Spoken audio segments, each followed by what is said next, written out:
नमस्कार दोस्तों, मैं Abhishek Yadav सोराले music class channel में आपका तहे दिल से स्वागत करता हूं।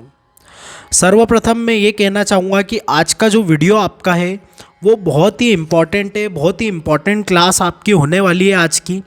उसका कारण ये है कि जैसा कि आप थंबनेल में देख सकते हैं कि संगीत सीखने वाले ज़रूर देखें।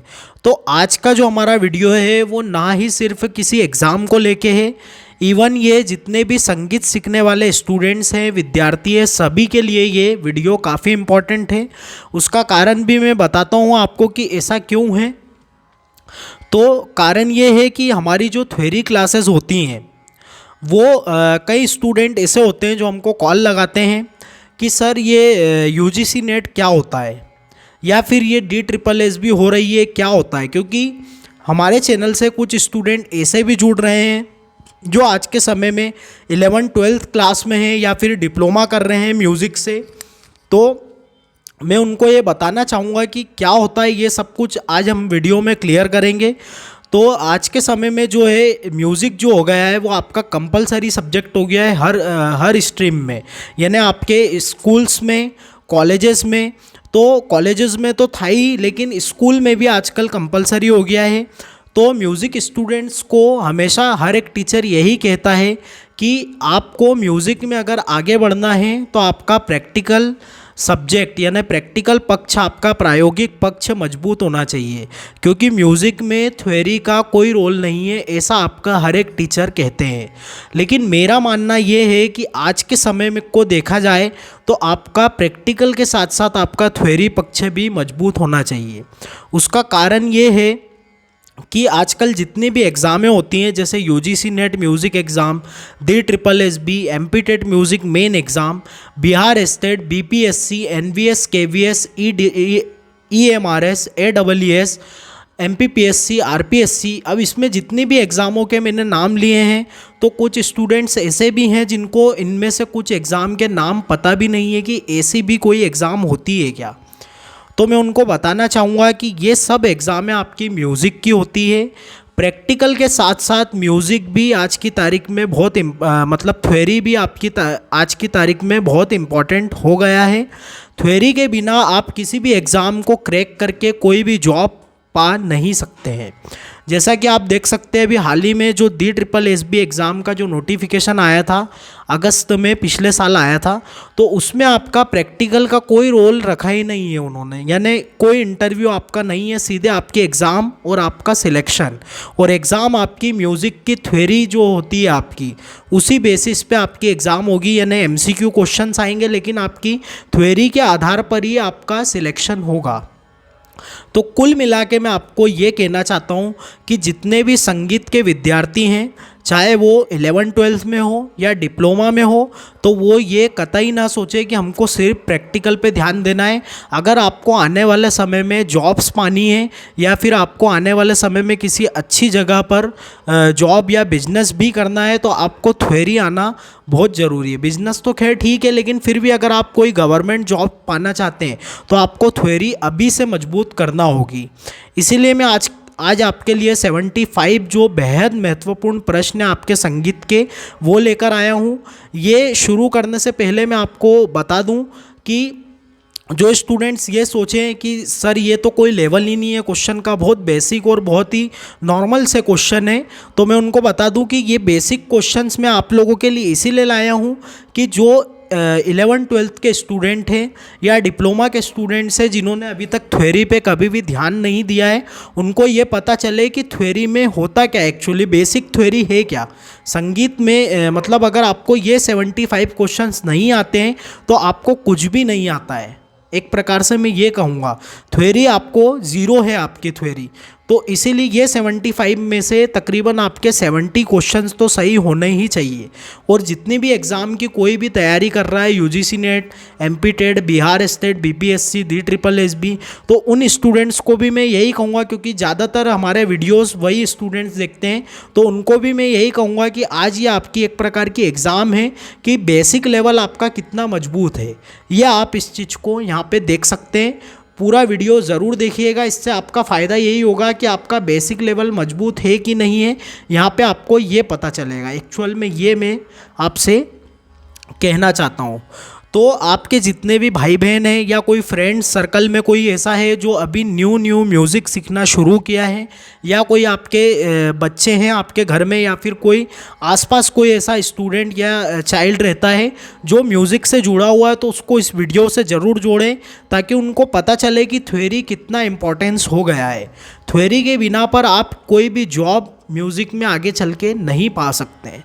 तो इसीलिए आपके लिए मैं ये खासकर इम्पॉर्टेंट वीडियो आपके लिए लेकर आया हूँ, जिसमें आप साफ साफ देख सकते हैं कि इसमें मैंने थंबनेल में लिखा है आपके कि संगीत सीखने वाले के लिए ज़रूरी संगीत के 75 बेहद महत्वपूर्ण प्रश्न। तो ये हम आज करने वाले हैं। इसके पहले शुरू करने के पहले मैं आपको मेरे कोर्स के बारे में बताता हूँ हर बार, तो इस बार मैं थोड़ा डिस्कशन कम करूँगा। हाल फिलहाल आप मेरा नंबर यहाँ पे नोट कर लीजिए। नंबर मैं आपसे शेयर कर रहा हूँ, तो ये नंबर्स पे आप कोई भी जानकारी, अगर आप किसी भी एग्ज़ाम की प्रिपरेशन कर रहे हैं, आज मैंने वाली स्लाइड आपकी नहीं रखी है बैचेस वाली, तो उससे अगर आप जुड़ना चाहते हैं तो मेरे इस नंबर पे कांटेक्ट कर लीजिएगा। ये कांटेक्ट नंबर आपको डिस्क्रिप्शन में भी मिल जाएगा। सारी बैचेस की जानकारी आपको वहाँ पे मिल जाएगी। हाल फिलहाल ये वीडियो मैंने सोचा है आपके जितने भी एग्ज़ाम्स और जितने भी स्टूडेंट्स जो नए आ रहे हैं म्यूज़िक में, जिनको इन एग्ज़ामों के बारे में या थ्योरी के बारे में कोई भी नॉलेज नहीं है, 0 बटे सन्नाटा है, या फिर नॉर्मल से स्टार्ट वो कर रहे हैं, तो उनको ये चीज़ का नॉलेज मिले, इसलिए मैं ये वीडियो आपके लिए आज का ये क्लास लेकर आया हूँ, जिसमें हम 75 क्वेश्चंस करेंगे। तो चलिए अब हम शुरू करते हैं हमारे 75 क्वेश्चंस। PDF खोलता हूँ मैं आपके लिए।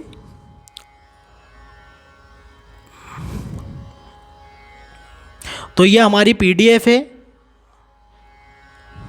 आपको आज मजा आने वाला है क्योंकि आज बहुत ही बेसिक क्वेश्चंस आपके मैं करवाने वाला हूं।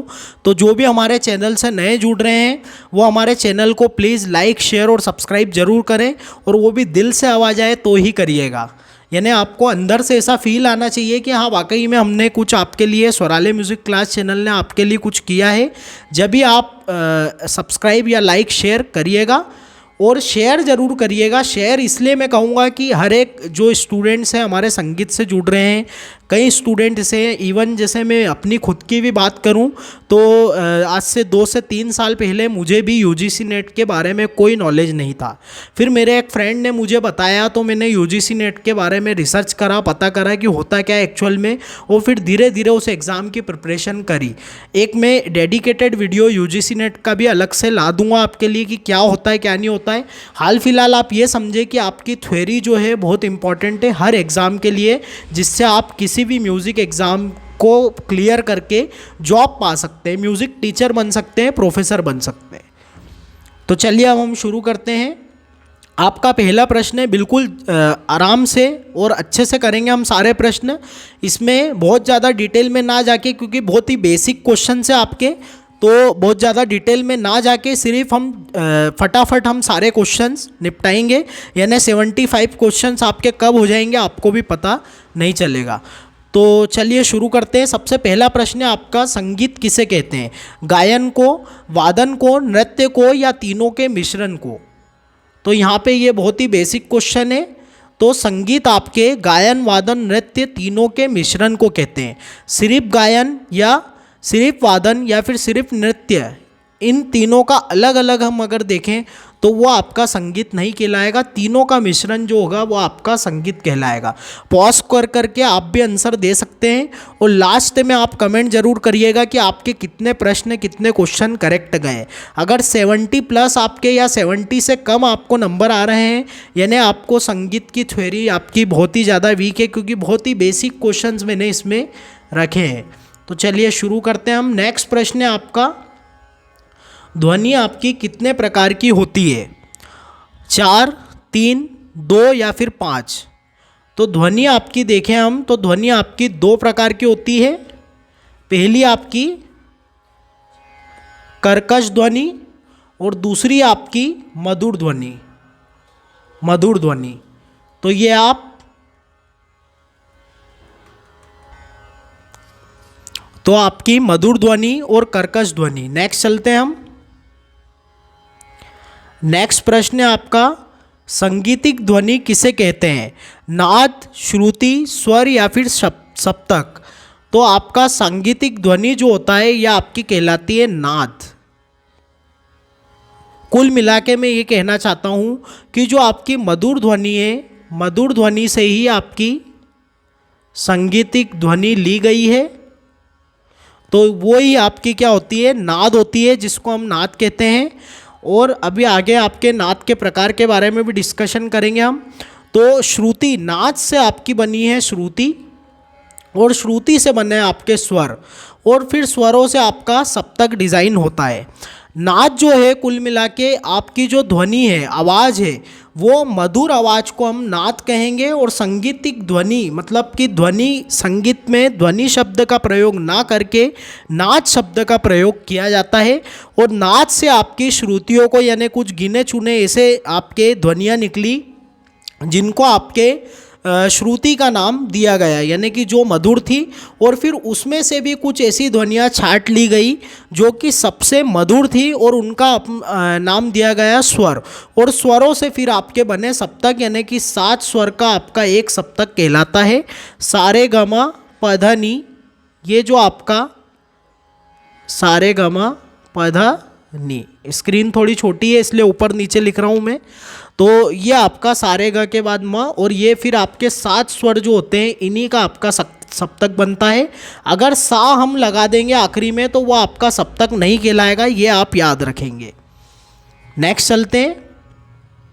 मैं फिर से कह रहा हूँ कि जो मेरे से एग्ज़ाम की प्रिपरेशन करते हैं वो सोच रहे होंगे कि सर ये आज कैसे क्वेश्चन ले आए हैं, तो मैं उनको बता दूं कि ये क्वेश्चंस आपके जो आपके छोटे भाई बहन हैं जिन्होंने अभी संगीत सीखना ही शुरू किया है, उन लोगों के लिए मेनली है। आप लोग सिर्फ इसकी प्रैक्टिस कर सकते हैं, जिससे आपको ये पता चले कि हाँ वाकई में हमारा बेसिक क्लियर है कि नहीं, थ्योरी हमारी। और इसीलिए मैं कहता हूँ कि अगर आपके 70 क्वेश्चन से कम अगर आपके सही जा रहे हैं, मतलब आपका बेसिक बहुत ही अच्छा नहीं है, तो आपको मेहनत की ज़रूरत है। तो आप पूरा वीडियो देखिए, इससे आपको पता चलेगा कि आपका लेवल क्या है। नाद कितने प्रकार का होता है? 2, 3, 4 या फिर 5? तो हम सभी को पता है नाद जो होता है वो 2 प्रकार का होता है। पहला आपका होता है आहत नाद, और दूसरा आपका होता है अनाहत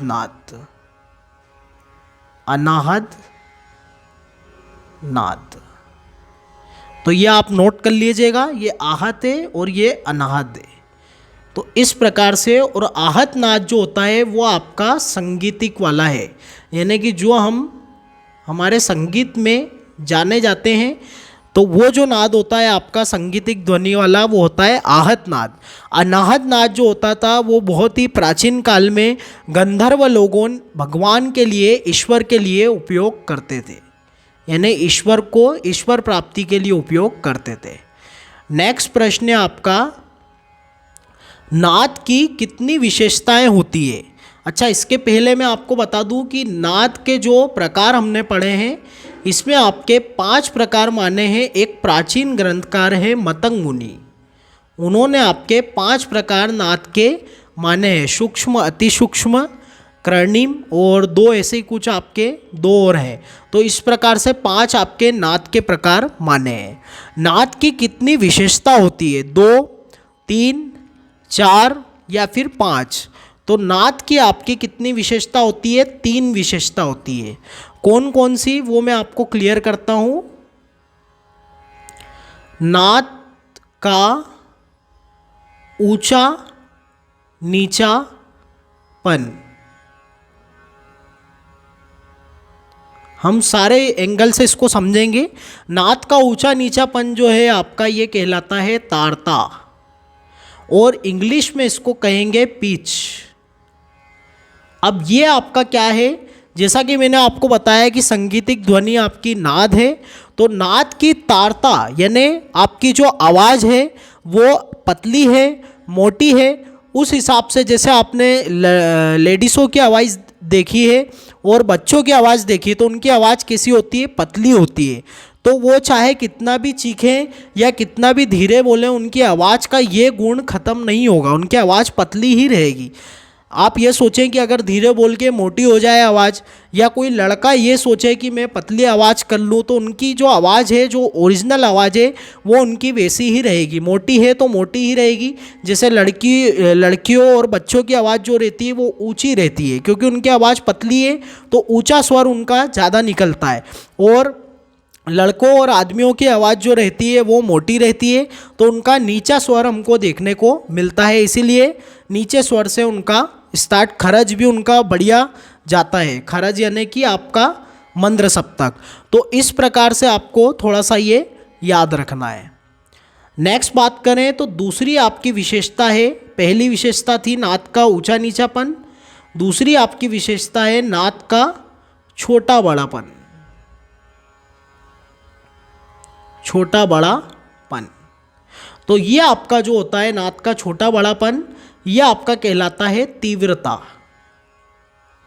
तीव्रता, इसको मैं इंग्लिश में कहूँ तो इंग्लिश में आपका ये कहलाएगा लाउडनेस, लाउडनेस या फिर आपका मैग्नीट्यूड। मैग्नीट्यूड, यहाँ पे स्पेस कम है, मैग्नीट्यूड। तो ये आपका छोटा बड़ापन इस प्रकार से रहता है। अब इसका मीनिंग क्या है कि नाद आपका कितना छोटा है, यानी कि कितना उसमें आवाज़ में कितना धीमापन है, या कितनी आवाज़ तेज है, तीव्रता, कितनी तीव्रता है आवाज़ में। जैसे हम बात करें उस्ताद राशिद खान साहब की आवाज़, जिनका निधन अभी हाल ही में हुआ है, तो उनकी आवाज़ कैसी है, बहुत ही तीव्र आवाज़ है। जब आप उनके ऊपर के स्वर सुनेंगे तो इवन वो म तक भी, अगर सारे ग म तक भी चले जाते हैं तार सप्तक के, तो काफ़ी उनकी आवाज़ भरी हुई आवाज़, लाउड आवाज़ है काफ़ी, जो रामपुर शेषवान घराने की खासियत है। हालांकि अभी जो नए स्टूडेंट हैं उनको घराने के बारे में नहीं पता है। तो ये आपकी दो विशेषता हुई। नेक्स्ट आपकी तीसरी विशेषता जो है वो है नाद की जाति। नाद की जाति, या हम कह सकते हैं नाद का गुण, जिसको हम कहते हैं टिम्बर। इंग्लिश में हम कहेंगे इसको टिम्बर। अब ये आपका निर्भर करता है आपके आवाज़ किसकी है, यानी जैसे कोई वाद्य, दो तीन वाद्य बज रहे हैं, जैसे तबला बज रहा है, हारमोनियम बज रहा है और आपका सितार बज रहा है, तो हम तुरंत ही पहचान जाएंगे। अगर हमने एक बार देखा है और एक बार सुना है कि अच्छा तबले की आवाज़ ऐसी है, हारमोनियम की आवाज़ ऐसी है, सितार की आवाज़ ऐसी है, तो हम तुरंत ही पहचान जाएंगे। अगर हम बाहर भी, अगर कमरे में हो रहा है ये सब संगीत हो रहा है और हम बाहर भी खड़े हैं और हम सुन के भी बता देंगे कि ये तबला बज रहा है, ये हारमोनियम बज रहा है, ये सितार बज रहा है, गिटार बज रहा है, या फिर ये गा रहा है कोई, ऐसा आपको पता चल जाएगा। तो ये जो गुण है आपका आवाज़ का, ये कहलाता है नाद का गुण और नाद की जाति। ये आपका कहलाता है नाद की जाति। नेक्स्ट चलते हैं। नेक्स्ट आपका प्रश्न है श्रुतियों की संख्या कितनी है, 22, 33, 36, 66 या फिर आपके 12। तो जैसा कि मैंने आपको बताया कि जो आपकी संगीतिक ध्वनि नाद है, और उन्हीं ध्वनियों में से कुछ आपकी अच्छी ध्वनियाँ छांट ली गई हैं, तो उसमें आपकी 22 ध्वनियों को छांटा गया है, जिनको हमने श्रुति नाम दिया है। नाद से आपकी श्रुतियाँ बनी है, तो कुल 22 श्रुतियाँ आपकी होती है। 22 श्रुतियों के नाम मैं आपको बता देता हूँ। 22 श्रुतियों के नाम आपके हैं तीव्रा, कुमुदती, तीव्रा, कुमुदती, मंदा, छंदोवती। छंदोवती सारी लिखने जाऊंगा तो मैं समय हो जाएगा, मैं आपको तुरंत नाम ही सारे गिना देता हूँ।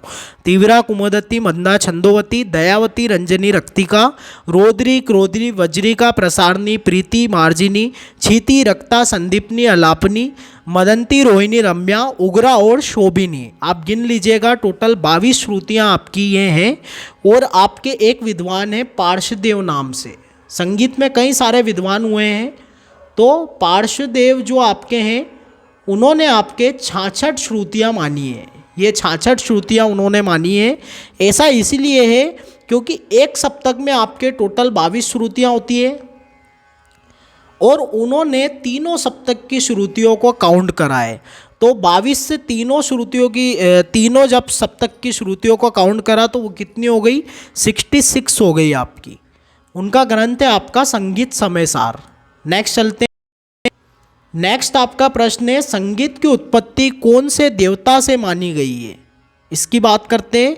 शिवजी, सरस्वती माता, या फिर देवर्षि नारद, या फिर ब्रह्मा। तो यहाँ भी आप पॉज करके आंसर दीजिएगा। तो इसका करेक्ट आंसर आपका हो जाएगा ब्रह्मा। कई स्टूडेंट यहाँ पे सरस्वती माता करके आएंगे, लेकिन मैं उनको बता दूँ कि ब्रह्म जो है, ब्रह्मा जी से उत्पत्ति हुई है संगीत की। ब्रह्मा जी ने शिव जी को शिक्षा दी, शिव जी ने सरस्वती माता को शिक्षा दी, सरस्वती माता ने देवर्षि नारद को शिक्षा दी, और देवर्षि नारद ने भरत मुनि को शिक्षा दी। अब ये भरत मुनि कौन है? तो भरत मुनि आपके एक ग्रंथ है संगीत का, यानी नाट्य का स्पेशली ग्रंथ वो नाट्य का है, लेकिन संगीत का वर्णन भी उसमें मिलता है सर्वप्रथम। तो नाट्य शास्त्र जो आपका ग्रंथ है, इसके रचयिता हैं आपके भरत मुनि। फिर उनसे शिक्षा प्राप्त करने के बाद भरत मुनि ने आगे ये शिक्षा आगे ये शिक्षा बढ़ाई। नेक्स्ट आपका प्रश्न है, संगीत में कितने प्रकार के स्वर होते हैं? अब यहाँ पे मैंने ये नहीं पूछा है कितने स्वर होते हैं, तो ये क्वेश्चन थोड़ा सा ध्यान से पढ़िए और समझिए क्या पूछा गया है। तो संगीत में कितने प्रकार के स्वर होते हैं? 7, 2, 12 या फिर 5। तो संगीत में आपके 2 प्रकार के स्वर होते हैं, एक आपका शुद्ध और एक आपका विकृत। तो शुद्ध और विकृत, शुद्ध आपके होते हैं 7, विकृत आपके होते हैं 5। विकृत में भी 2 प्रकार हैं, एक कोमल विकृत, एक तीव्र विकृत। तो कोमल विकृत आपके हैं 4 और तीव्र विकृत आपका है 1। तो ये आप दोनों चीज़ें याद रखिएगा। कोमल विकृत है आपके 4 और तीव्र विकृत है आपका 1। और टोटल आपके स्वर मिला के होते हैं 12, कुल 12 स्वर आपके संगीत में होते हैं। नेक्स्ट चलते हैं। संगीत में मुख्यतः कितनी पद्धतियाँ प्रचलन में हैं? कुल मिला के सारे प्रश्न आपके संगीत शब्द जरूर आएगा इन प्रश्नों में, क्योंकि पूरे बेसिक प्रश्न है, बहुत ही बेसिक प्रश्न मैं आपके लिए लाया हूँ। संगीत में मुख्यतः कितनी पद्धतियाँ प्रचलन में हैं? तो ये आपको पता होना चाहिए, बहुत बेसिक प्रश्न है। संगीत में 2 पद्धतियाँ प्रचलन में हैं, एक आपका हिंदुस्तानी संगीत पद्धति, दूसरा आपका दक्षिणी संगीत पद्धति। दक्षिणी संगीत पद्धति, तो ये आपको याद रखना है। हिंदुस्तानी और दक्षिणी संगीत पद्धति 2 पद्धतियाँ आपकी प्रचलन में है। नेक्स्ट चलते हैं। संगीत में सप्तक कितने होते हैं? अब सप्तक क्या होता है ये मैं शुरू में आपको बता चुका हूँ कि 7 स्वरों के जो समूह होता है उसको सप्तक कहते हैं, सा से लेकर नी तक। तो ये आपके मुख्यतः 3 सप्तक आपके माने गए हैं। जब भी आपसे प्रश्न इस प्रकार का पूछा जाए तो आपको आंसर 3 ही करना है, आंसर आपको 3 ही करना है। और इसमें अगर ऐसा पूछें कि कुल या फिर ज़्यादा ऐसा कुछ पूछें कि बाद में और कितने सप्तक, तो फिर आप 5 जा सकते हैं। अदरवाइज आपके 3 मुख्यतः सप्तक होते हैं, आपका मंद्र, मध्य और आपका तार। तो ये आपको याद रखना है। नेक्स्ट चलते हैं। सही क्रम क्या है?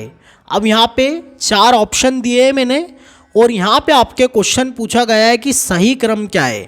तो पहला आपका ऑप्शन है ध्वनि नाद स्वर श्रुति, ध्वनि स्वर श्रुति नाद, ध्वनि नाद श्रुति स्वर, या नाद ध्वनि श्रुति स्वर। तो सबसे पहले आती है आपकी ध्वनि। सबसे पहले संगीत में ध्वनि की बात होती है। दूसरे नंबर पे आपका आता है नाद, तीसरे नंबर पे आपकी आती है श्रुति, और सबसे लास्ट में आपका बनता है स्वर। तो यहाँ पे देखिए इस क्रम से कौन सा ऑप्शन दिख रहा है? थर्ड वाला ऑप्शन आपका करेक्ट आंसर हो जाएगा। नेक्स्ट चलते हैं। संगीत का आधार स्वर कौन सा है? सा, म, प या फिर ध? तो संगीत का आधार स्वर यानी कि बेस नोट जिसे कहते हैं, बेस नोट, ये आपका होता है सा। अगर कहीं पर भी आप संगीत सीखने जाते हैं या प्रैक्टिकल क्लासेस वोकल की लेते हैं या कोई सी भी क्लास लेते हैं, तो हर एक टीचर आपको, अच्छा टीचर जो होगा वो आपको हर एक टीचर यही कहेगा कि सबसे पहले बेटा सा लगाओ अच्छे से, सा को अच्छे से जितना मान सकते हो मांझो, यानी कि उसको ऐसा लगाओ कि वो स्वर आपका हिले नहीं और आपके माइंड में फिक्स हो जाए। सा एक बार आपका फिक्स हो गया तो हर एक स्केल से आप सा लगा के सा को फिक्स करने के बाद आप कोई से भी स्वर पे आसानी से जा सकते हैं, तो वो आपका आधार स्वर कहलाता है। तो ये आपका करेक्ट आंसर हो जाएगा। नेक्स्ट चलते हैं। आगे आपका प्रश्न है, संगीत में अर्धवर्धक स्वर किसे कौन सा है? अर्धवर्धक, या फिर इसको ऐसा भी लिख सकते हैं आप, अर्धवर्धक। ठीक है, ये स्वर है। तो सा, म, प या फिर ध, तो ये आपका म होता है अर्धवर्धक स्वर। ऐसा इसलिए है क्योंकि ये सातों स्वरों के बीच में आता है। म जो है, आप देखेंगे म के पहले आपके 3 स्वर आएंगे, सा, रे और ग, और म के बाद आपके 3 स्वर आएंगे, प, ध और नी, यानी कि सारे सातों स्वरों के बीच में ये स्वर आता है, इसलिए इसको अर्धवर्धक स्वर कहा जाता है। संगीत में कितने अचल स्वर होते हैं? ये भी बहुत बेसिक प्रश्न है आपका।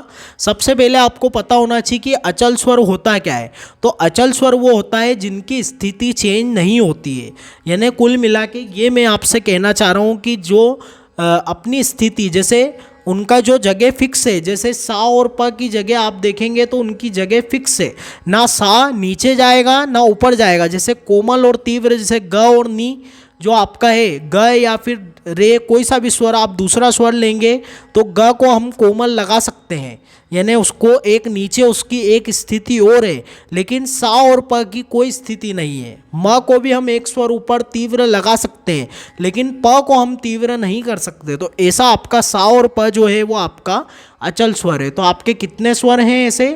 तो 2 स्वर आपके अचल स्वर है। नेक्स्ट प्रश्न पे चलते हैं। हिंदुस्तानी संगीत में कितने थाट होते हैं?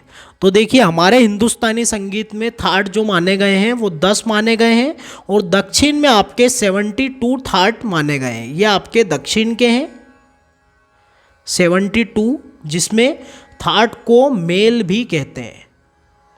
और जो अभी हमसे एग्ज़ाम की तैयारी करते हैं, जो हमारे इस चैनल से स्टूडेंट्स, उनके लिए, उनकी जानकारी के लिए मैं बता दूं आपको कि थाट मेल, और इसी का नाम है संस्थान।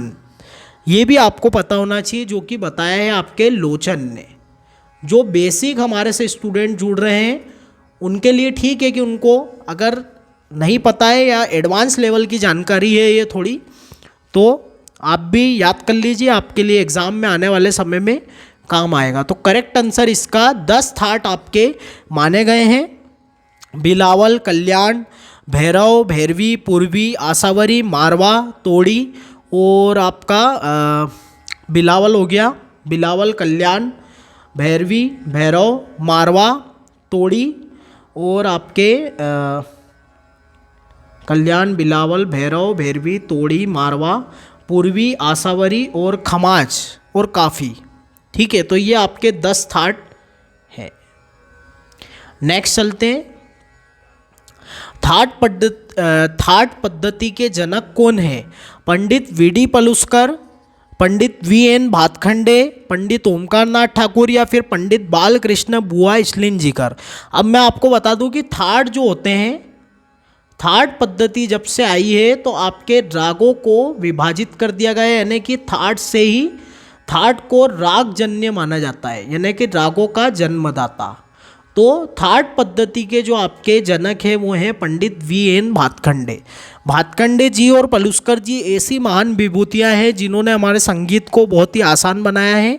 आज आप जितनी भी किताबें पढ़ते हैं, इवन आप 11th-12th में भी अगर आपको म्यूज़िक की बुक्स मिलेंगी तो उसमें कई सारी बुक्स या फिर इनका रेफरेंस आपको मिलेगा कि पंडित भातखंडे और पलुस्कर जी का कुछ लेकर आइए। खासकर हिंदुस्तानी संगीत की बात करें तो उसमें भातखंडे जी की ही बात की जाएगी।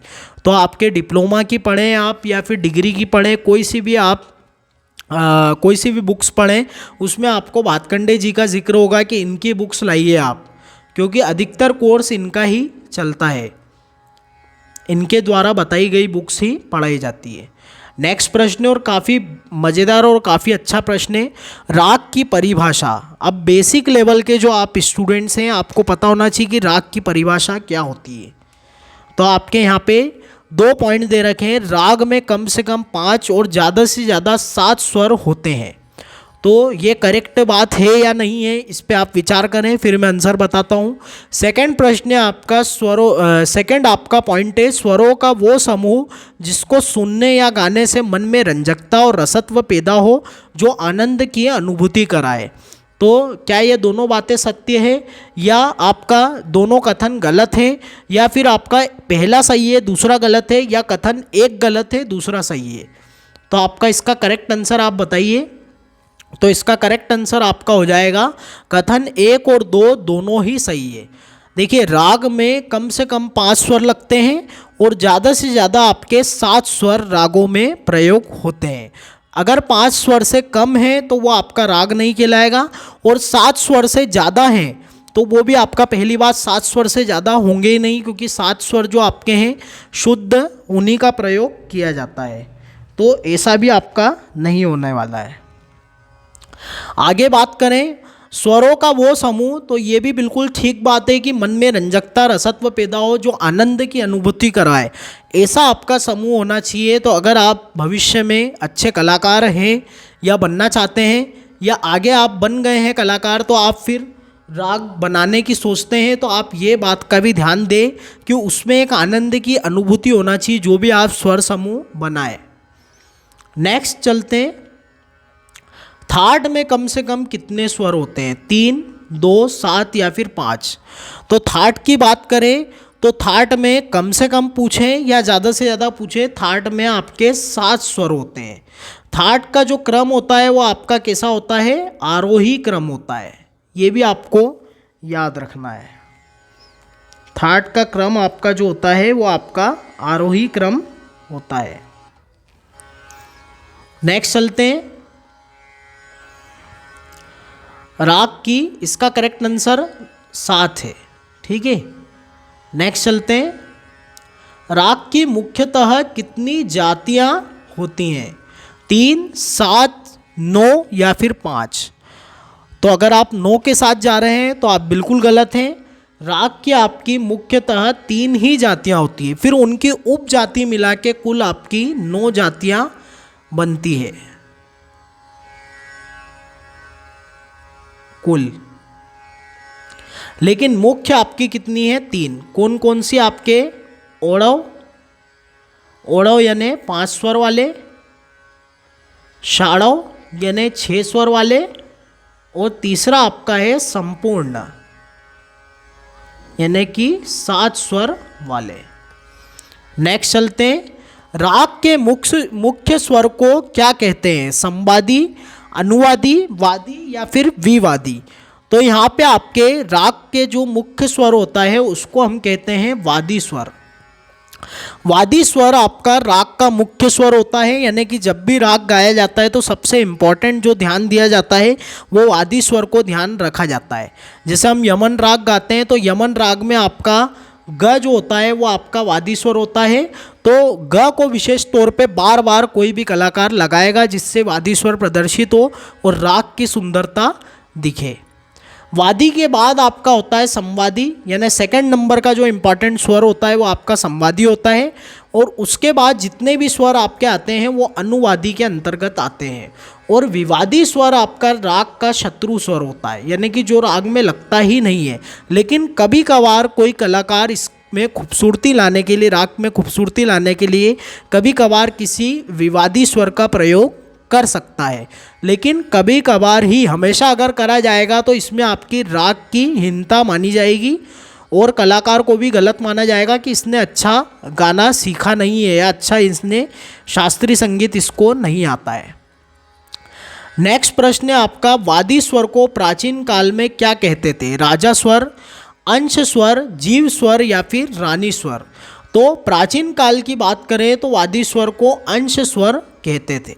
अब इसमें ये चारों जो दे रखे हैं, राजा स्वर, जीव स्वर, रानी स्वर, ये चारों ही आपके वादी स्वर के नाम हैं। ये आपके नाम हैं वादी स्वर के, लेकिन आपके प्राचीन समय में इसको अंश स्वर ही कहते थे, ये आपको याद रखना है। नेक्स्ट प्रश्न है आपका, रागों का राजा कौन से राग को कहा जाता है? यमन, भैरव, भैरवी या फिर बिलावल? तो रागों का राजा आपके यमन को कहा जाता है। जिस प्रकार फलों का राजा आपका आम है, उसी प्रकार रागों का राजा आपका यमन है, ये आपको याद रखना है। और सबसे पहला और बेसिक राग जो आपको स्कूलों में या कॉलेजेस में सिखाया जाता है वो आपका यमन राग ही होता है। नेक्स्ट प्रश्न की बात करते हैं, ताल का राजा किसे कहा जाता है? कहरवा, दादरा, तीन ताल या फिर एक ताल? तो अगर आप स्कूलिंग या फिर डिप्लोमा क्लासेस में हैं तो ये सभी तालें आपने सीखी होगी, बहुत ही बेसिक तालें हैं। तो इसमें सबसे मुख्य ताल जो ख्याल गायकी के संग बजाई जाती है और ज़्यादातर शास्त्रीय संगीत में यूज़ होती है, तो उसी को तालों का राजा यानी कि तीन ताल को त्रिताल भी कहते हैं और इसी को आपके तालों का राजा कहा जाता है। ये आपकी 16 मात्रा की ताल, चार विभाग और आपके नवी पर खाली और बाकी आपकी ताली है और सम है। तो इस प्रकार से आपको याद रखना है। ताल का ठेका भी आपको पता होगा, धा दिन दिंदा, धा दिन दिंदा, धा तीन तिनता, ता दिन दिंदा। नेक्स्ट चलते हैं, राग यमन का आविष्कार किसने किया है? पंडित वीएन भातखंडे, पंडित वीडी पलुस्कर, मियाँ तानसेन या फिर अमीर खुसरो? तो अमीर खुसरो जो है आपके, उन्होंने राग यमन का आविष्कार करा है। इन्होंने और कई सारे आविष्कार किए हैं, जैसे आपके सितार का, तबले का,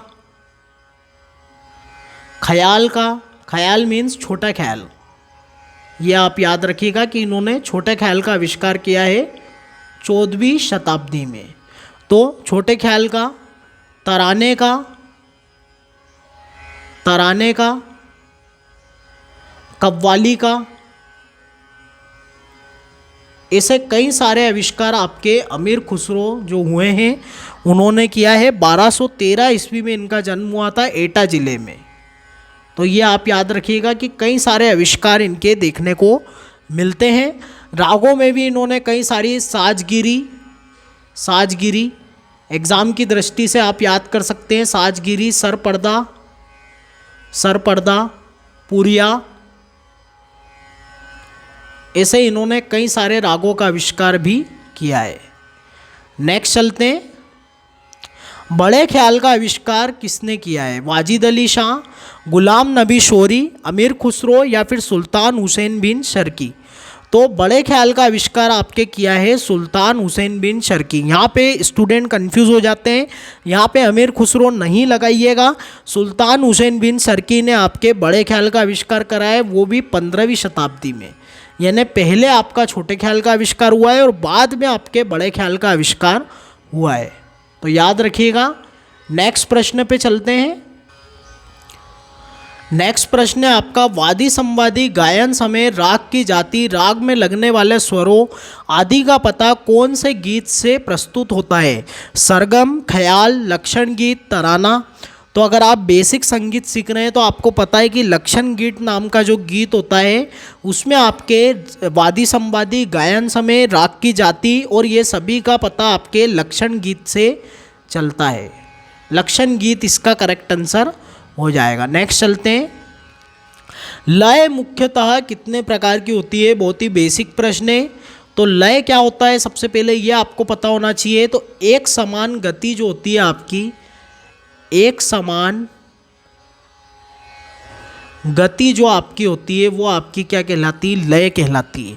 फॉर एग्जाम्पल, जैसे आपके घड़ी की टिक टिक आप सुनेंगे तो एक समान चलती है, उसमें कोई आपका अलग नहीं होता है कि पहला कांटा जितनी दूरी पे खसका है बाद में और ज़्यादा दूरी पे जाएगा या और कम दूरी पे जाएगा। जितना वो खसका है उतने ही समय में वो अगली आगे की चाल चलेगा। तो इस प्रकार से लय होती है। और लय कितने प्रकार की होती है? आपकी कुल 3 प्रकार की मुख्यतः लय होती है। आपकी विलंबित लय, मध्य लय और आपकी द्रुत लय।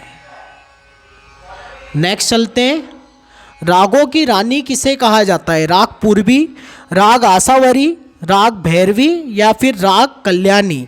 तो आपके रागों की रानी कहा जाता है राग भैरवी को। जो कोई भी महफिल या कलाकार कोई भी गाता है तो आप देखेंगे कि अंत में वो राग भैरवी से ख़त्म करते हैं। अधिकतर महफिलें 99.9% महफिलें आपके राग भैरवी से ख़त्म होती है। नेक्स्ट चलते हैं, वर्ण कितने प्रकार के होते हैं? 3, 2, 7 या फिर 4। अब ये वर्ण क्या होता है वो भी मैं आपको समझा देता हूँ। वर्ण आपके गान क्रिया को कहते हैं। गान क्रिया यानी कि जैसे आप स्वर गाते हैं तो स्वरों में अलग अलग प्रकार से जो गाने की क्रिया होती है उसको ही आपके वर्ण कहा जाता है। जैसे आपका हमने सिर्फ आरोह के स्वर लिए, सारे ग ऐसे हमने गाया या सारे रे ग गाया, इस प्रकार के जो अलंकार आप सीखते हैं तो ये हमने गाया, तो ये आपका एक वर्ण हो गया आरोही, एक वर्ण आपका हो गया आरोही, दूसरा आपका हो गया अवरोही, तीसरा अवरोही मतलब कि उल्टा आपको पता ही होगा ये। फिर आपका आरोही, अवरोही, संचारी, सॉरी यहाँ पे थोड़ा सा 1 मिनट आप रुकिएगा। आरोही, अवरोही और आपका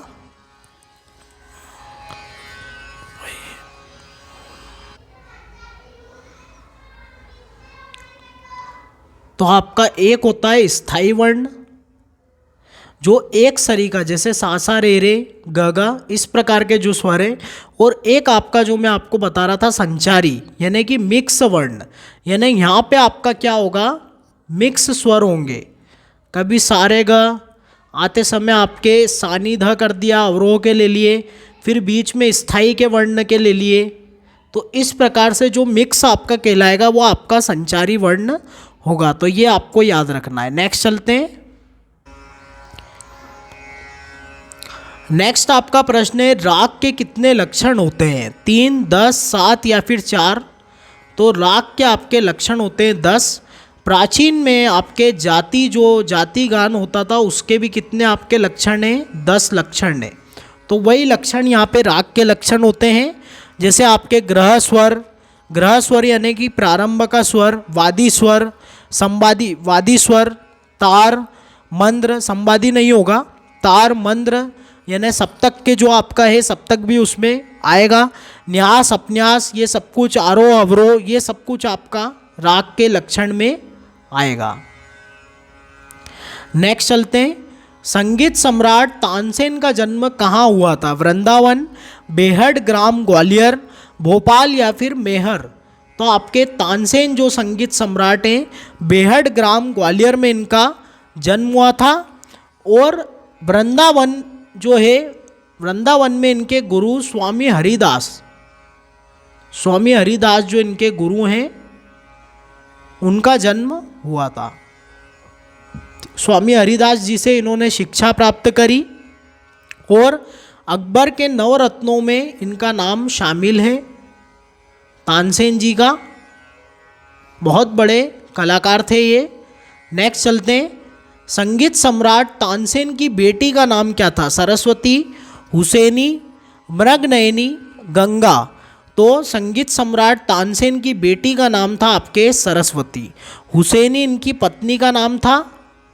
और ये मैं आपको बता दूं कि तानसेन हिंदू थे, संगीत सम्राट तानसेन आपके हिंदू थे।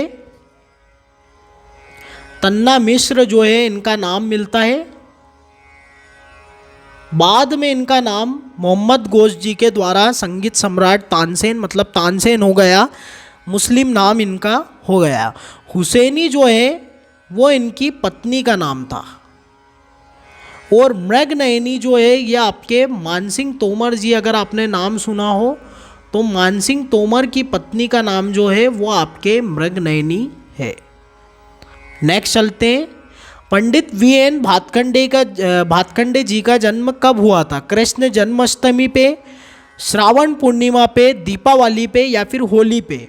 तो बहुत ही शुभ दिन इनका जन्म हुआ था, वो है कृष्ण जन्माष्टमी। 1860 बालकेश्वर बम्बई में इनका जन्म हुआ था। इनके बारे में बात करें तो बहुत ही महान विभूतियों में इनका नाम है, जैसे पंडित विष्णु दिगंबर पलुस्कर जी का है। इनकी मदद से ही आज हम जितनी भी बुकें देख रहे हैं जिसमें स्वर लिपि हमको मिलती है गाने की, वो सारी इनकी ही मतलब देन है। तो स्वर लिपियाँ इन्होंने बनाई, बड़े बड़े उस्तादों की जो बंदिशें थी उनको छुप के सुना, क्योंकि पहले के समय में उस्ताद लोगों सामने आने नहीं देते थे, यानी उनका गाना कोई भी रिकॉर्ड करना या सुनना ये सब बहुत ही मुश्किल था, वरना उस्ताद जी नाराज़ हो जाते थे और बहुत सारे मतलब उनके कानून कायदे थे, तो काफ़ी मुश्किल था। लेकिन ऐसे मुश्किल दौर में भी हमारे भातखंडे जी ने काफ़ी कुछ हमारे लिए किया है और बहुत सारी चीज़ें इन्होंने, संगीत सम्मेलन भी किए, कई सारे संगीत सम्मेलन किए, इवन आपके विद्यालयों की स्थापना भी करी, जैसे माधव संगीत विद्यालय, जिसका नाम बाद में चल के आपका भातखंडे संगीत विद्यालय हो गया। माधव संगीत विद्यालय 1918 में, और 1926 में आपके मेरिस म्यूज़िक कॉलेज। इस प्रकार कई सारे विद्यालयों की स्थापना भी इन्होंने की। नेक्स्ट चलते हैं, राग यमन में समवादी स्वर कौन सा है? सा, म, ग या फिर नी? तो राग यमन में आपका समवादी स्वर है नी, यानी ग जो आपका वादी स्वर है, इसके बाद अगर कोई स्वर का स्थान आता है आपके यमन राग में तो वो नी का स्थान है। नेक्स्ट चलते हैं, राग भैरव का वादी स्वर क्या है? सा, ध, ग और नी? तो आपका राग भैरव का वादी स्वर है आपका ध, और इसका समवादी स्वर है रे। इस राग में आपके दो स्वर आपके कोमल लगते हैं, बाकी सारे स्वर आपके शुद्ध लगते हैं, जिसमें आपके रे और ध आपके कोमल लगते हैं, बाकी सारे स्वर आपके शुद्ध लगते हैं। नेक्स्ट चलते हैं, राग पहचाना जाता है, यानी कि राग की पहचान कैसे की जाती है?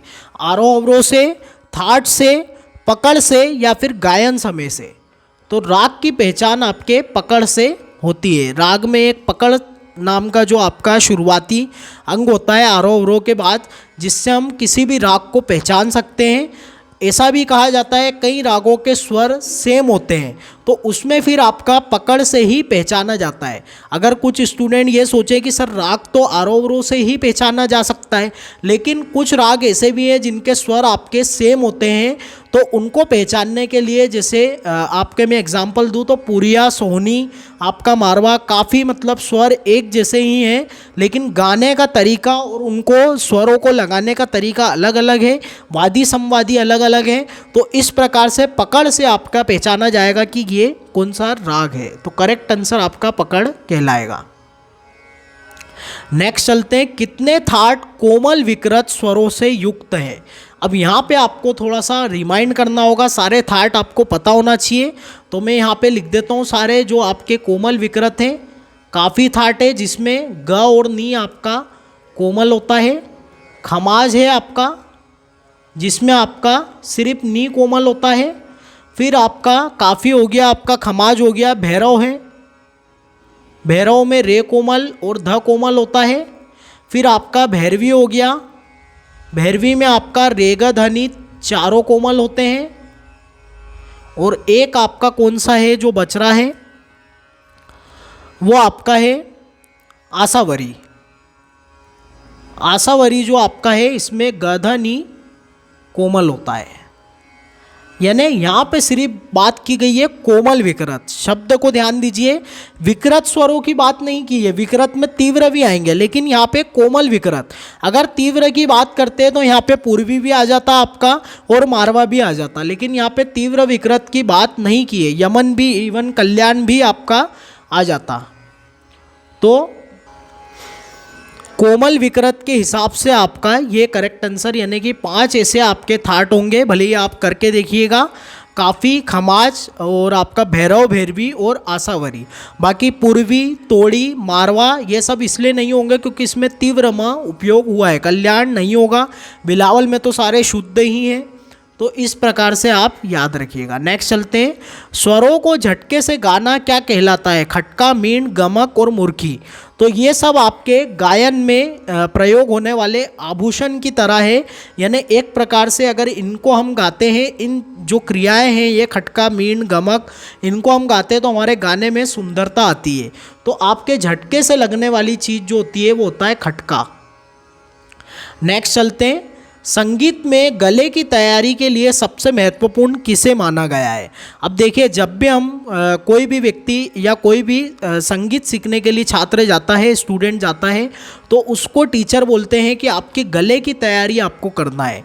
अब ये गले की तैयारी क्या है? आपको गले में आपके सारी चीज़ें आए, यानी जो आपको ईश्वर ने दिया है उसको आपको लेके साथ में अपना कुछ प्रैक्टिस करके अपने गले में नई चीज़ें डेवलप करनी है। तो वो किसके थ्रू होता है? तो गले की तैयारी आपकी पलटे के थ्रू, अलंकार के थ्रू, रागों को गाना, या फिर ए और बी दोनों। तो ए और बी दोनों, क्योंकि पलटा और अलंकार एक ही चीज़ है। कोई इसे पलटा कहता है तो कोई इसे अलंकार कहता है। इनको गाने से या फिर बजाने से आपके गले की या फिर हाथ की तैयारी में बोलूँ तो होती है आपकी। तो ये आपको याद रखना है। नेक्स्ट प्रश्न चलते हैं। मींड़ कितने प्रकार की होती है? तो मींड़ आपके 3, 5, 2 या फिर 4। तो मींड़ आपके 2 प्रकार की होती है। एक आपकी होती है अनुलोम मींड़ और एक आपकी होती है विलोम मींड़। ये आप याद रखिएगा। नेक्स्ट चलते हैं। स्वरों को विलंबित लय में गाना क्या कहलाता है? गमक, तान, आलाप या फिर राग। तो जब भी हम स्वरों को राग में विलंबित लय में गाएंगे तो वो आपका कहलाएगा आलाप। और ये आप कोई भी अगर राग सीखा है आपने तो आपने देखा ही होगा, जब शुरुआत में हम बंदिश सीखते हैं और फिर कहते हैं कि आलाप करिए चलिए, तो ऐसा होता है। फिर नेक्स्ट आपका प्रश्न है, राग का सबसे अंतिम चरण क्या होता है? तो अंतिम चरण जिस पे राग की समाप्ति होती है आखिरी में, तो अंतिम चरण आपका स्वर विस्तार, आलाप, बंदिश या फिर तान। तो आपका अंतिम चरण जो होता है वो होता है आपका तान।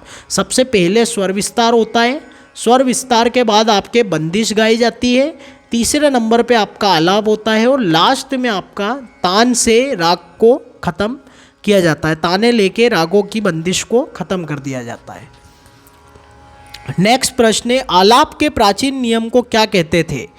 आलाप्तिगान, स्वस्थान, रूपक आलाप्ति या फिर राग आलाप्ति। तो यहाँ पे आपके आलाप के प्राचीन नियम को स्वस्थान नियम कहते हैं। नेक्स्ट चलते हैं। नेक्स्ट आपका प्रश्न है, मुख्य तान कितने प्रकार की है? 10, 12, 15 या फिर 20। तो मुख्यतः तान आपके 15 प्रकार की है। मुश्किल से 5 से 7 प्रकार भी हम गा लें तो बहुत बड़ी बात होती है। जो बेसिक लर्नर है उनको तो 2 से 3 प्रकार की तानें आ जाएं, वही बहुत बड़ी बात हो जाती है। नेक्स्ट प्रश्न है आपका, संगीत सम्राट तानसेन ध्रुपद की कौन सी वाणी के प्रवर्तक हैं? ये रखते हैं, हो गया, इसको सही करिएगा। कौन सी वाणी के प्रवर्तक हैं? अब ये वाणी क्या होता है? तो देखिए, जिस प्रकार से आपका घराना होता है, अब कई स्टूडेंट को ये भी नहीं पता होगा कि घराना क्या होता है।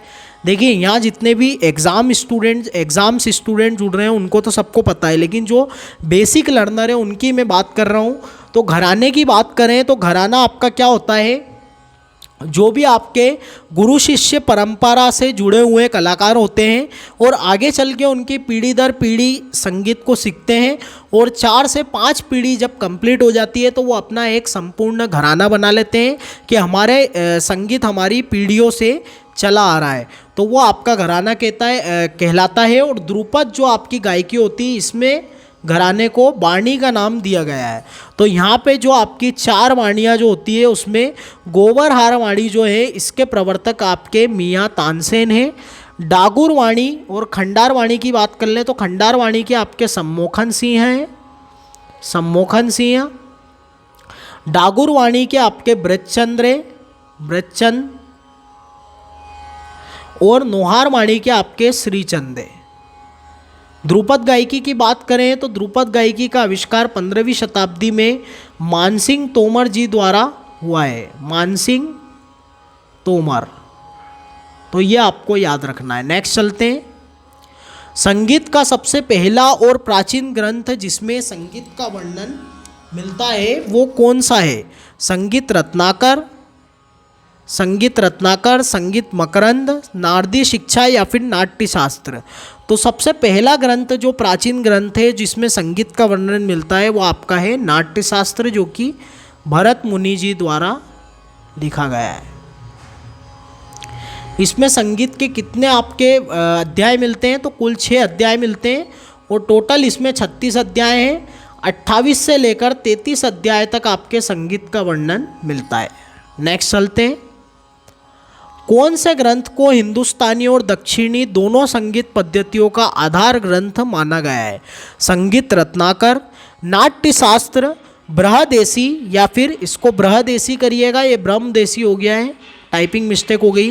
बृहदेशी या फिर आपका अभिनव राग मंजरी। तो सर्वप्रथम आपके जो आपका कौन से ग्रंथ को हिंदुस्तानी और दक्षिण संगीत पद्धति का आधार ग्रंथ? तो आधार ग्रंथ है आपका संगीत रत्नाकर। संगीत रत्नाकर आपका ऐसा ग्रंथ है जो कि आपका आधार ग्रंथ है आपका दोनों ही पद्धतियों का। दोनों ही पद्धतियों में यह बराबर रूप से प्रचलन में है। कौन से ग्रंथ में राग शब्द का वर्णन सर्वप्रथम मिलता है? संगीत रत्नाकर, नाट्यशास्त्र, बृहदेशी, इसको बृहदेशी करिएगा, या फिर अभिनव राग मंजरी। तो राग शब्द का सर्वप्रथम उल्लेख आपके बृहदेशी में मिलता है। अगर आपसे स्वरों का, श्रुति का या फिर जाति का, इस प्रकार के जो भी पूछ लिया जाए कि इनका सर्वप्रथम कहाँ उल्लेख मिलता है, तो आप नाट्यशास्त्र लगाएंगे। नेक्स्ट प्रश्न है आपका, हिंदुस्तानी स्वर लिपि पद्धति में कौन सी मात्रा पर बंदिश को खत्म किया जाता है? तो देखिए, बंदिश जब भी कोई गाई जाती है राग की, तो यहाँ पे पहला जो आपका निशान है ये आपका खाली से संबंधित है। दूसरा जो निशान है आपका ये सम से संबंधित है, इसको सम कहते हैं। तो हमारी जो बंदिश है वो हमेशा काय पे ख़त्म होती है? सम पे ख़त्म होती है। नेक्स्ट चलते हैं। ताल की इकाई किसे माना गया है? मात्रा, लय, काल या फिर गत? तो ताल की इकाई आपकी मात्रा होती है। नेक्स्ट चलते हैं। 50 क्वेश्चंस हम कर चुके हैं अभी तक। 51, हिंदुस्तानी संगीत की महफिलों में सहायक वाद्य यंत्र के रूप में किस वाद्य का प्रयोग किया जाता है? हारमोनियम, तबला, तानपुरा या फिर सारंगी? तो आपके तानपुरे का सहायक वाद्य यंत्र के रूप में प्रयोग किया जाता है, यानी तानपुरे से संगत नहीं, सहायक वाद्य यंत्र है। ये आपका गाने में सुन के, जैसे अभी आप सुन सकते हैं कि तानपुरा चल रहा है, इसकी वॉल्यूम में थोड़ी सी बढ़ाता हूँ, तो ये तानपुरा जो चल रहा है इससे आपको काफ़ी हेल्प मिलती है गाने में।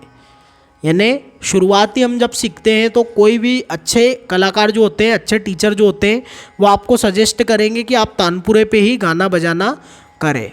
नेक्स्ट आपका प्रश्न है, संगीत में वाद्यों को कितने वर्गों में बांटा गया है? 3, 5, 2 या फिर 4? तो संगीत में आपके 4 वर्गों में वाद्यों को बांटा गया है। जो नए विद्यार्थी उनको मैं बता देता हूँ, बाकी तो सभी को पता होगा। तत्, घन, सुशीर और आपका अवनत, ये आपके 4 टाइप में संगीत के, मतलब 4 वर्गों में संगीत के वाद्यों को बांटा गया है। तत् मीन्स आपके तार वाले वाद्य, जैसे आपके सितार, तानपुरा, सारंगी, वायलिन, ये सब तत् में आ जाएंगे आपके। घन वाद्य ने धातुओं से बने वाद्य, जैसे कि आपकी घंटी, घंटा, इस प्रकार के जो आपके वाद्य हैं वो सब आपके धातुओं से बने, जैसे मंजीरा है ना, इस प्रकार के जो वाद्य हैं। अवनत वाद्य ने चमड़े से बने हुए वाद्य हैं, चमड़े से, फॉर एग्जाम्पल जैसे पखावज, मृदंग, तबला, ढोलक, ये सब आपके अवनत वाद्यों में आएंगे।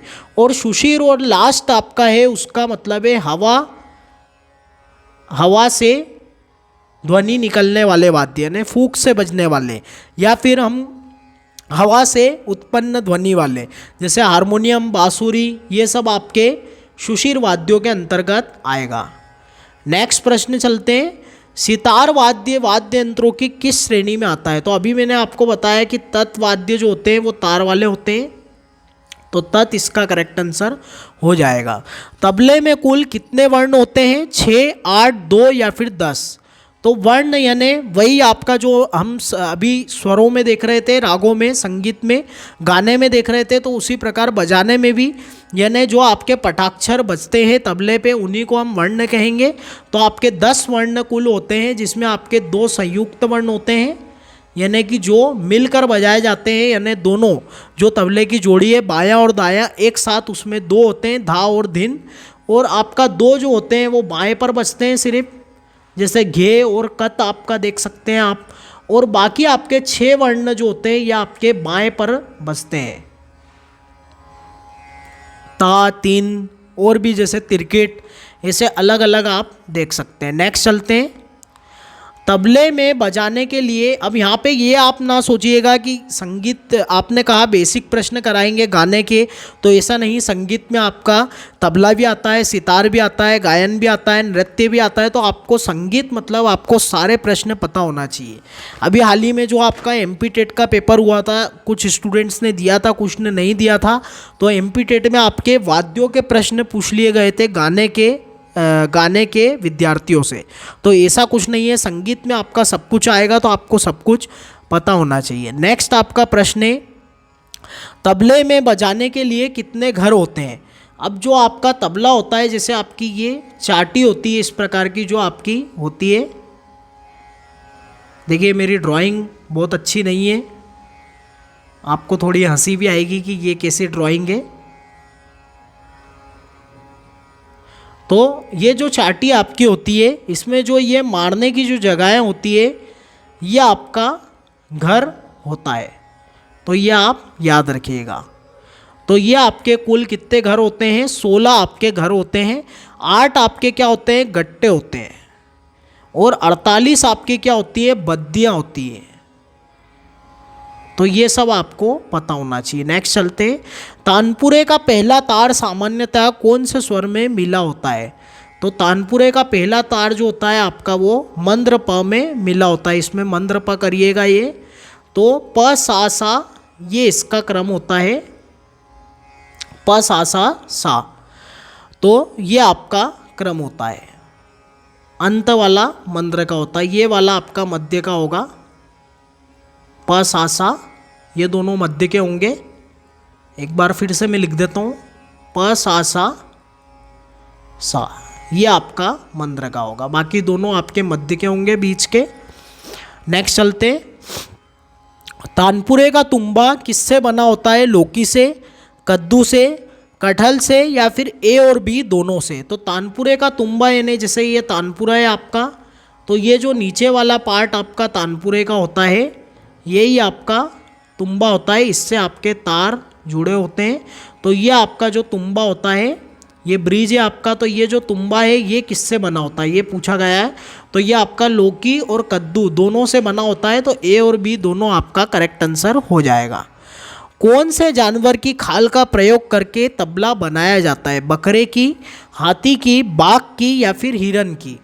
तो बकरे की खाल का प्रयोग करके तबले को बनाया जाता है। नेक्स्ट चलते हैं, ध्रुपद गायकी में कौन से वाद्य यंत्र संगत के रूप में प्रयोग किया जाता है?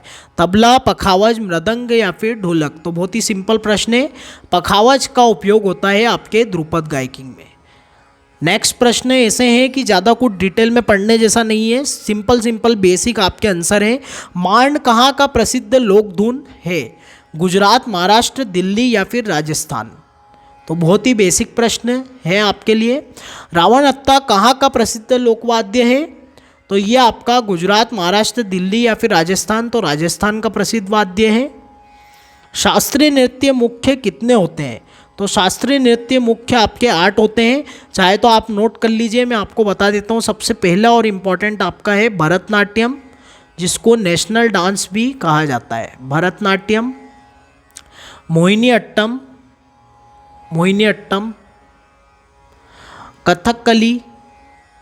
कथकली, 3 हो गए आपके।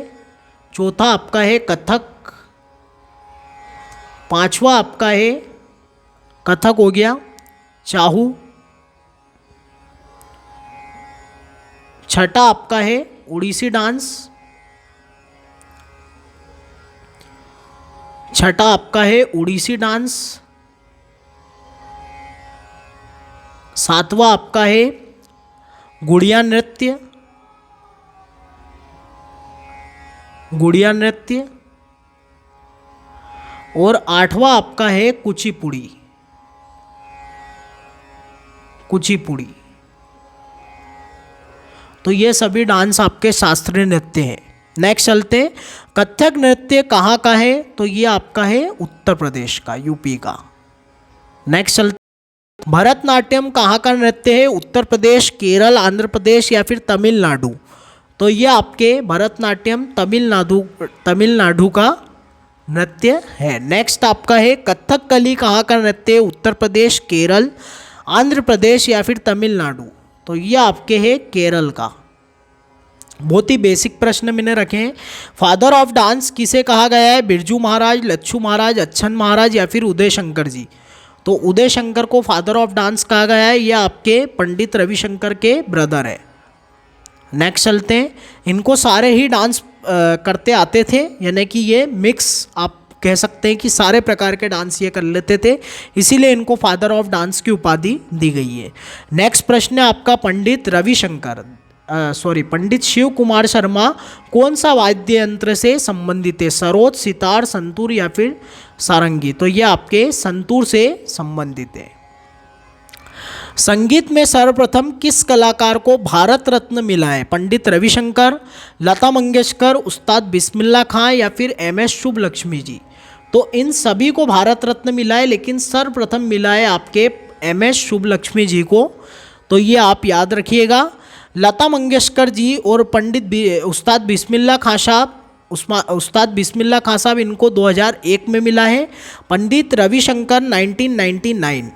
आज जीवान बहुत फिसल रही है मेरी, सा को शाह बोल रहा हूँ मैं। काफ़ी स्टूडेंट हंस रहे होंगे, ठीक है, कोई दिक्कत नहीं है। पंडित हरिप्रसाद चौरसिया कौन से वाद्य यंत्र से संबंधित है? सरोद, सितार, हारमोनियम या फिर बांसुरी? तो पंडित हरिप्रसाद चौरसिया आपके बांसुरी से संबंधित है। नेक्स्ट चलते हैं, लता मंगेशकर जी की मृत्यु कब हुई है? लता मंगेशकर जी हमारी बहुत ही पूजनीय और बहुत ही बढ़िया कलाकारा थी, जो हमारे हमको छोड़कर चली गई। तो ये आपके 2022 में इनकी मृत्यु आपके हुई थी। नेक्स्ट चलते हैं, प्रसिद्ध भजन बाजे मुरलिया बाजे किसने गाया है? पंडित जसराज जी, उस्ताद बड़े गुलाम अली खां, उस्ताद आमिर खां या फिर पंडित भीमसेन जोशी जी? तो इसकी रचना आपके पंडित भीमसेन जोशी जी ने की है। गाया तो कई जनों ने, लेकिन रचना जो है आपके पंडित भीमसेन जोशी जी की ये है। नेक्स्ट चलते हैं, उस्ताद आमिर खां का जन्म कहाँ हुआ था? तो 1912 ईस्वी में उस्ताद आमिर खां का जन्म हुआ, इंदौर में हुआ। इंदौर घराने के प्रवर्तक ये माने जाते हैं, इन्हीं से इंदौर घराने की स्थापना हुई है। मेरुखंडी गायकी जो है इनकी फेमस गायकी है और काफ़ी प्रसिद्ध कलाकार हुए हैं। सुनिएगा आप कभी यूट्यूब पे। एक ताल की दुगुन एक आवर्तन में कितनी मात्रा में आएगी? देखिए, अब दुगुन क्या होता है? डबल लय, यानी जैसे एक मात्रा में आपके दो बोल, एक मात्रा में दो बोल, ये आपकी दुगुन होगी। तो यहाँ पे एक ताल की बात हो रही है, एक ताल 12 मात्रा की है, तो 12 को 2 से डिवाइड कर देंगे तो 6 मात्रा में आपकी दुगुन एक आवर्तन में एक ताल की आ जाएगी। नेक्स्ट प्रश्न चलते हैं, हिंदुस्तानी संगीत में एकमात्र ताल जिसकी शुरुआत खाली से होती है, दादरा, रूपक, कहरवा या फिर तीव्रा? तो एकमात्र ताल जो है आपकी वो है रूपक, जिसकी शुरुआत आपके खाली से होती है।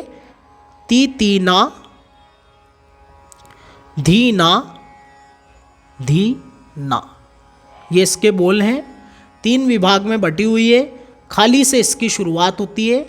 तो ये आप याद रखिएगा, ये दूसरी ताली, ये तीसरी ताली। नेक्स्ट चलते हैं और लास्ट प्रश्न हमारे इस बड़ी सी क्लास का, जो मैंने आप लोगों के लिए डेडिकेट की है, जो बेसिक लर्नर हैं उन सबको स्पेशली ये प्रोवाइडेड है। और सारे ही एग्ज़ाम के जो कैंडिडेट हैं उनको मैं यही कहूँगा कि आपके लिए इसलिए भी इम्पोर्टेंट हो जाता है कि आपका बेसिक क्या है, मजबूत है कि नहीं है, तो आप इस क्लास से देख सकते हैं। अगर आपने पूरी क्लास देखी है, जो एग्ज़ाम के कैंडिडेट है, तो उनको मैं बहुत बहुत धन्यवाद कहता हूँ, क्योंकि ज़्यादातर कैंडिडेट ये सोचते हैं कि इतने बेसिक क्वेश्चंस हमारे करवाए जा रहे हैं तो ये कौन करेगा। तो अगर आपने पूरी क्लास देखी है तो मैं आपका बहुत बहुत धन्यवाद करता हूँ। इनमें से कौन सी ताल ऐसी है जिसमें खाली नहीं है, दादरा, रूपक, कहरवा या फिर तीव्रा। तो यहाँ पे एकमात्र ताल आपकी है तीव्रा, जिसमें आपकी खाली नहीं होती है। तो उम्मीद करता हूँ कि आपको मॉक टेस्ट मतलब एक प्रकार का टेस्ट ही है ये। तो ये आपको 75 क्वेश्चन जो आपके हर संगीत सीखने वालों को देखना चाहिए। तो ये आपको अच्छा लगा या नहीं लगा, इस पे आप कमेंट करिएगा। और आपके कितने क्वेश्चन 75 में से सही हुए हैं या गलत हुए हैं, यह आप कमेंट ज़रूर करिएगा। सही कितने हुए हैं एक्चुअली ये ज़रूर बताइएगा। शुरू में मैंने कहा था कि 70 प्लस तो आपके होना ही चाहिए। फिर भी मैं आपसे थोड़ा सा, अगर एक दो क्वेश्चन में मानूं कि चलिए टफ भी थे, तो 65 प्लस तो आपको आने ही चाहिए अगर आप किसी भी एग्ज़ाम की प्रिपरेशन कर रहे हैं।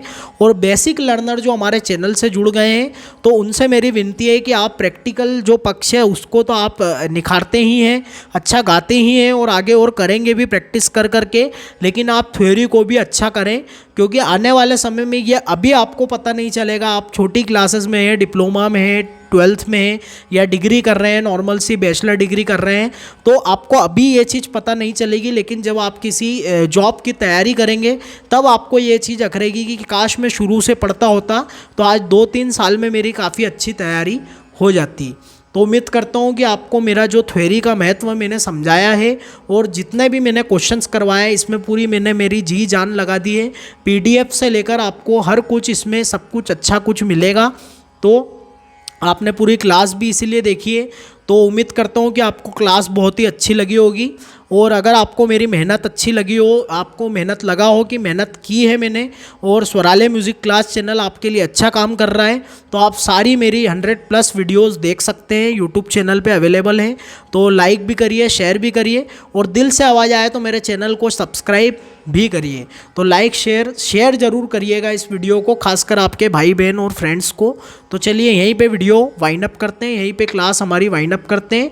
हाँ, एक चीज़ और आपकी, अगर आप टेलीग्राम से नहीं जुड़े हैं तो उससे भी जुड़ जाइए, वहाँ डेली मैं आपके 5 MCQ कराता हूँ। तो चलिए क्लास को यहीं विराम देते हैं। शेयर, लाइक और सब्सक्राइब ज़रूर करिएगा अगर दिल से आवाज़ आए तो।